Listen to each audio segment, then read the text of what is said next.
What's up, guys? I hope your day is going great whenever you're catching this video. I'm finally going to be talking about distance lines in this one, and we're going to kind of go through the physics and fundamentals of why distance lines fly further than other lines like hyzers and straight shots. And then we're going to kind of wrap that all together, and I want to give you guys some actionable tips to implement in your own throws so you can go break, your personal best distances out at the field or on the course when you have some room to work with. So as always, I'm going to have chapters on this video. So if you guys want to skip around to a part that's more interesting or you don't have time to watch the whole thing, those will be set up for you guys. The first thing I want to talk about before we get into some of the more specifics of distance lines is kind of setting the foundation for an energy basis of us throwing a disc golf disc. So when we throw a disc, and I'm just going to use the example, we'll say we're throwing at 70 miles an hour in this case. When I release this disc at 70 miles an hour, I have just imparted a certain amount of kinetic energy in the disc. So energy units, the metric and standard international is just going to be joules. So we'll just say X amount of joules, right? So I release the disc and I've done my job now. I've thrown the disc, I've imparted energy into it. Now, a big thing that I want us to kind of call back to when we think about why a certain line is going further is how much energy is left over in the disc when it lands after the throw. And what you'll notice is if you watch a video downrange of a distance line, the disc lands very slowly, and that's because it's used up a lot of its kinetic energy that we imparted into it during the flight. And that energy gets lost due to mostly drag forces. So there's always going to be some intrinsic drag with any disc, even a big old 14.5 speed like this MVP Dimension.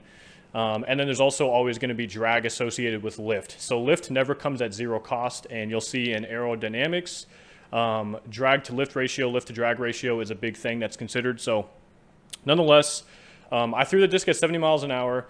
If I throw a distance line perfectly, the goal is that the disc is going to land fairly slowly and still have a somewhat efficient flight path. Now, if I want to go on the opposite end of the spectrum and say I'm throwing a spike hyzer, which is the shortest flying line I can possibly throw, if I throw a spike hyzer at 70 miles an hour, it's going to be landing at darn near 70 miles an hour when it spikes in. And that's because I threw it on a parabolic trajectory where it used almost no energy to produce lift, and then it spiked into the ground and all that energy went back into the earth at the end of the flight. That's a big reason why certain lines go further than others. Even a straight shot is going to be somewhere in the middle. Oftentimes you'll see straight shots have a big skip at the end because they land with a lot of forward velocity left in the disc. So that's just kind of a quick rundown on sort of like an easy way to think about why certain lines are going further. Now there's a lot of little caveats and a lot of little nuances that go within that we'll get into it later in the video, but that's kind of the general basis. And I want to give a quick rundown on basic disc physics, why they turn and fade. Now, Pete Ulibarri made a really good video on this where he had visual aids on the disc and was able to give a visual demonstration of gyroscopic precession. So that's going to be more fruitful for you to watch. I just want to give a quick summary without making this video too long. So, and I'll link that video up here in a card. Essentially what happens, we'll say we're throwing a stable to understable disc, and I'm throwing it that way. So the aerodynamic forces cause a pitching moment. So if I throw nose down or 0 degree nose down, whatever, somewhere in that range, the pitching moment is going to be a nose down pitching moment. So essentially the aerodynamic forces are trying to pitch the nose down because the center of aerodynamic lift is in front of the center of mass. So the aerodynamic forces are pushing the nose down that way. But because the disc is spinning, and it's spinning this way for a right-handed backhand thrower, the gyroscopic stability forces that actual motion to precess 90 degrees down the rotation axis. So what happens is that ends up turning into a rolling moment, an effective rolling motion rather, which is going to cause rightward turn of the disc. And then later in the flight, as the disc slows down, it starts generating very low lift values and it starts descending back towards the earth. What's going to happen is that's going to then turn into a positive upwards pitching moment. So that's going to be trying to pitch the nose of the disc upwards. But again, because of gyroscopic precession, that is going to cause the right side of the disc to rise, the left side to drop, and that is that leftward fading motion that we see with golf discs. And then I also want to talk about getting more specific into the aerodynamics and physics of disc flight, something called dynamic pressure, which in aerospace engineering, aeronautical engineering, and mechanical engineering, essentially dynamic pressure is just the equation 1/2 rho v squared, which really just means 1/2 times the air density times the velocity of the air squared. So this is something where the faster a disk is flying through the air, the higher the velocity component of the air hitting it is, which means the dynamic pressure is going to increase. So as velocity increases, dynamic pressure increases. Likewise, as air density increases, dynamic pressure is also going to increase. Now, lift and drag are both a result of dynamic pressure. So if I have more dynamic pressure because I'm throwing in denser air or at a higher speed, I'm going to produce more lift, and I'm also going to deal with more drag. So that's something that we really have to consider when we think about throwing at altitude versus high altitude versus low altitude, and how that affects, especially if we go up to a high altitude, we're going to generate a lot less lift and also a lot less turn, because the imparted pitching moment on a disk that gyroscopically processes into turn and fade is going to be decreased at higher altitudes because we have less air density and lower dynamic pressure as a result. Okay, so I'm going to give a quick tutorial and explanation on what to do with your form and also with your line choice to throw a maximum distance line. And I want to use this video of Drew Gibson throwing these bosses over 600 feet with no help from a tailwind, by the way. He's throwing in pretty much no wind conditions here. And he's also throwing it with what look like pretty low effort X steps because he's so efficient and so smooth with it. And something that's going to change a little bit when you're throwing for max distance with your body is you want to start a little bit lower. So you want to start with your body lower to the ground so you can squat down a little bit to lower your center of mass. And you also need to start a little bit slower so that you can increase the pace of your footwork and accelerate the disc through the finish and upwards. You want to give your body the capacity to still extend the knee and the hip through the finish at a fast enough rate. Conversely, if you were to come in too fast into the plant and drop down too hard, your muscles would not be able to produce enough power to extend in time to properly launch the disc on a positive launch angle with a high velocity. So we'll look at what Drew is doing here. I want you to pay close attention to his lower body mechanics and also the rhythm of how he's stepping through the footwork. So you can see there, he's coming in not extremely low, but kind of low, and then he's able to extend up through the finish very, very aggressively. And you can see that late acceleration. So he's not flying in uncontrollably into the brace and just blowing through it. He is moving at a speed that his body knows it can deal with for maximum efficiency through the finish of the throw. And you can just see, I mean, first of all, if you look at how he extends his leg, we'll go frame by frame here. So he's coming into the brace right here. He plants, and then you can see how much he's able to extend his knee and his hip to continue pushing that right side of the pelvis away from the target so that he can have a leverage point to continue ripping the disc forward and upwards.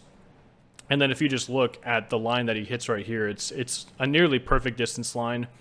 He gets the full turn out of the disc, and then it still has enough glide to finish left a little bit at the end of the throw. That's a picture-perfect distance line with a boss well over 600 feet. Pretty amazing stuff.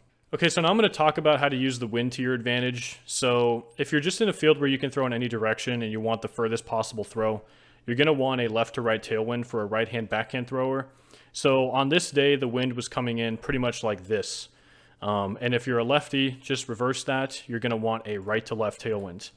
And the reason we want the left to right tailwind is as the disc goes up into this high turning phase, the wind is actually going to get underneath the flight plate a little bit, and it's going to provide extra lift without much extra cost of drag. Remember earlier in the video I talked about all lift comes at the cost of drag.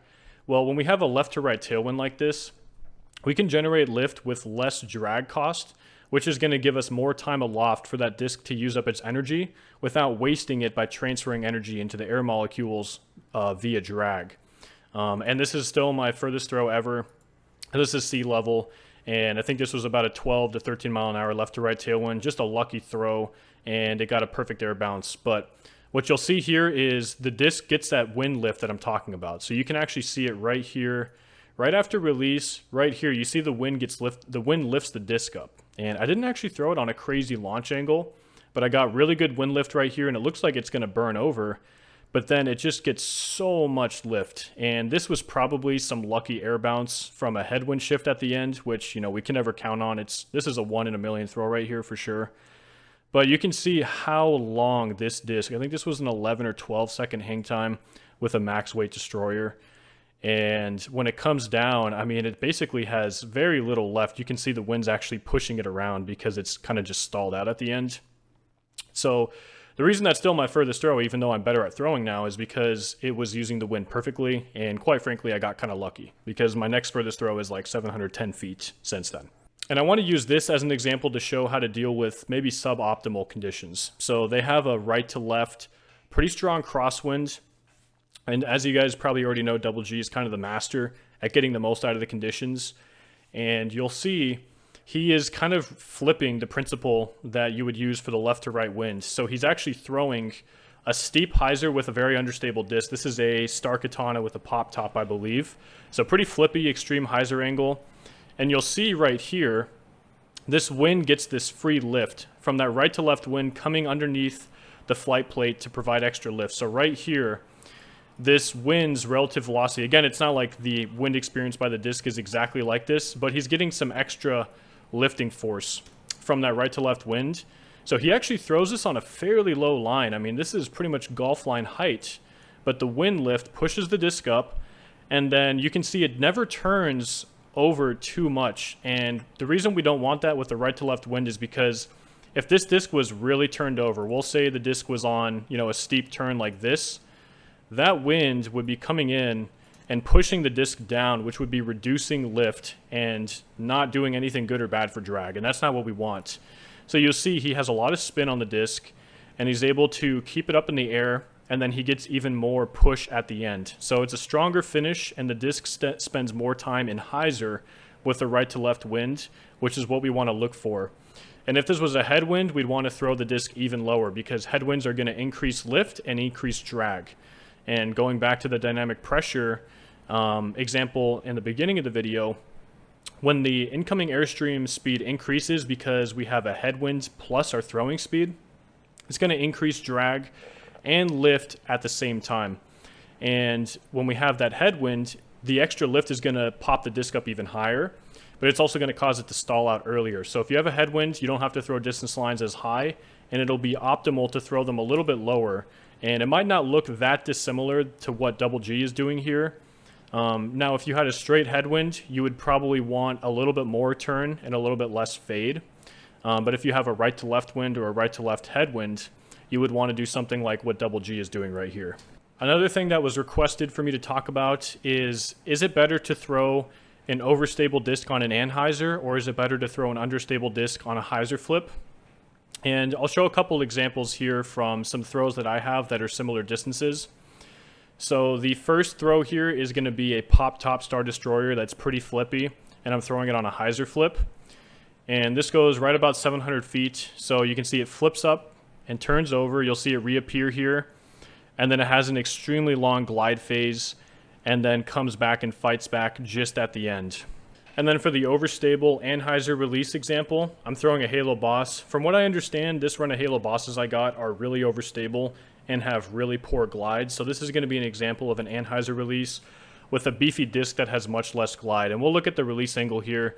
You can see I'm throwing it very flat to slight anhyzer on release, which is much different than my normal X-step release angle. And what you'll see is the disc still turns over a little bit, and it actually turns over and it ends up in a pretty steep anhyzer, but you can see how fast this thing is descending. So this throw went about 690 feet with a generous skip, no tailwind, so similar quality throw to that 700-foot pop-top destroyer I just showed, but it had less glide and it landed with more energy, which is part of the reason that it exchanged some distance in the air for some distance on the skip. So if we can hyzer flip an understable disc, we are generally going to get a little bit more distance because we're able to keep the disc in the air longer and allow it to penetrate forward and use up more of its energy before it hits the ground. So do what works best for your body and choose a disc that's going to give you that full distance line flight. And it's not going to move the needle too much. I would try not to throw a complete glideless disc with like a 3 glide rating. But other than that, I would do what works best for your body and allows you to get the full flight out of the disc. So for the last part of the video, I wanted to talk about some questions that come up about how to optimize our launch conditions. So questions about spin, nose angle, launch angle, all those kinds of things. So we're going to use the tech disc simulator for this because I find this thing to hold up pretty closely to real life results, and I think they did a great job with programming it. And it makes it really easy to control which variables we want to control and then to change the variables that we need to change. So for this example, we're going to be talking about how does nose angle affect things. So what we have here is a, pretty much stock star boss flight numbers, 13 speed, 5 glide, -1 turn. And we're throwing at 70 miles an hour, 1300 RPM spin, and 3 wobble. Now the main independent variable that we're changing here is nose angle. So the red throw is -5 degree nose. The green throw is +2 degree nose. So it's a 7 degree nose difference, which is pretty substantial. And the only things I had to vary with that independent variable was hyzer angle and launch angle. And the reason for the hyzer change is because nose angle affects how much the disc turns. So I had to throw the nose down throw with more hyzer so that it would be able to have a similar amount of turn. And then I basically decreased the launch angle for the +2 nose throw, because the positive nose angle is going to cause secondary launch or secondary lift that will increase the apex of the flight. So I basically just changed nose angle and then adjusted hyzer and launch so that the discs could fly in very similar lines. And what you'll see is there's only a 6-foot difference between the two. So the nose down throw did go 6 feet further. And most likely the reason for that is because the disc was experiencing less total drag during the flight, especially in the later part of flight when the descent rate increases and the nose angle gets very high. There's less air coming in underneath the disc, creating somewhat of a parachute effect. It's called pressure drag, which is because of flow separation and stagnation points under the disc. But essentially what it does is it increases drag. So by throwing nose down, we help to stave off that increase in drag until later in the flight, which is responsible for the subtle increase in distance. But it's not the end of the world. So with distance lines especially, you can kind of make up for poor nose angle with extra speed and with lowering your launch angle. Not that I recommend that necessarily because it's less efficient, but you can see it does help to have, good nose angle, but it's not the end of the world if you don't. So the other optimization question is how much is spin rate going to affect my maximum distance? So what we have here is still a, stockish star boss flight numbers, 70 mile an hour throw. The main difference between the two is one is at 1,000 RPM spin, the other is at 1,500 RPM spin. Nose angle is the same. I did have to adjust hyzer angle to account for the difference in gyroscopic stability and how much the disc turned. And then I also made a small adjustment to launch angle. The lower spin throw has a little bit higher launch because the lift vector of a disc that is turned over more steeply is not as perfectly aligned with the vertical direction, and it cannot fight gravity quite as well.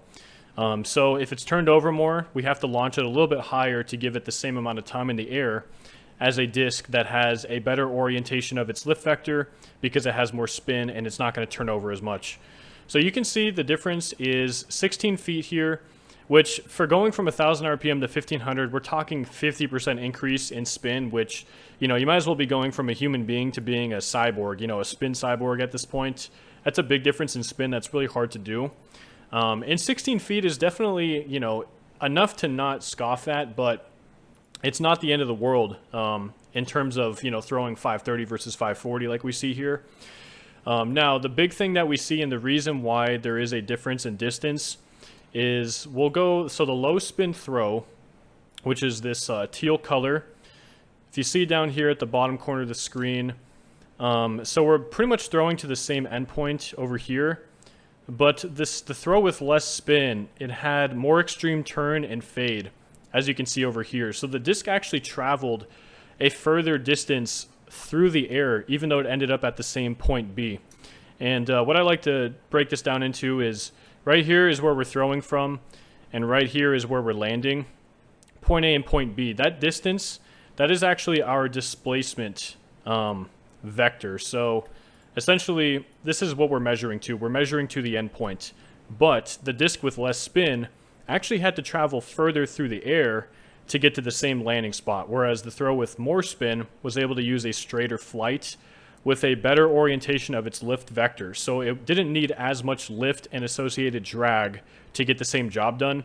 And that's why we see a little bit of a straighter, more forward penetrating finish on the purple line, which is the throw with 1500 RPM spin. So it does help a little bit with max distance throwing. The big thing is going to be on the course when we have, we have a tight fairway to work with. We can't throw as high.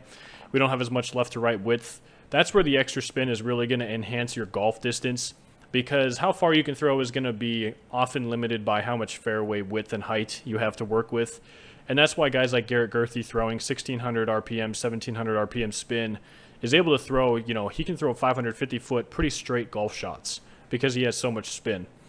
So just something to keep in mind. Again, it's not the end of the world. And what I always recommend is just for whatever your body is doing as far as speed and spin, just throw the disc on a line that provides it that full flight like what we're seeing here, and that's going to give you the best results possible. All right, so that does it for the video, guys. Thanks so much for stopping by and for the continued support on the channel. I'd be really curious to see in the comments if you guys have any requests for video ideas, something you want to see explanations of with like a technical explanation like this, or if you want to see some drill videos. That helps me a lot to see those suggestions. Even this video itself is something that's been requested quite a bit over the last few months. So if you could please do me a huge favor and subscribe, it helps me out a lot, and it'll also notify you guys when future uploads come out like this. And also if you want one-on-one backhand coaching, my website right here on the shirt, nickcrush.com, just one word. I have more slots to bring on, probably 5 to 10 more people at this point because it's been streamlined. And we've been getting amazing results. I've had clients adding over 100 feet to their backhands, which for me is so fulfilling. So I just want to help more people out. And if any of you guys have any questions, you can go in there on the contact form and reach out to me as well. So I hope you have a good one. I'll catch you next time.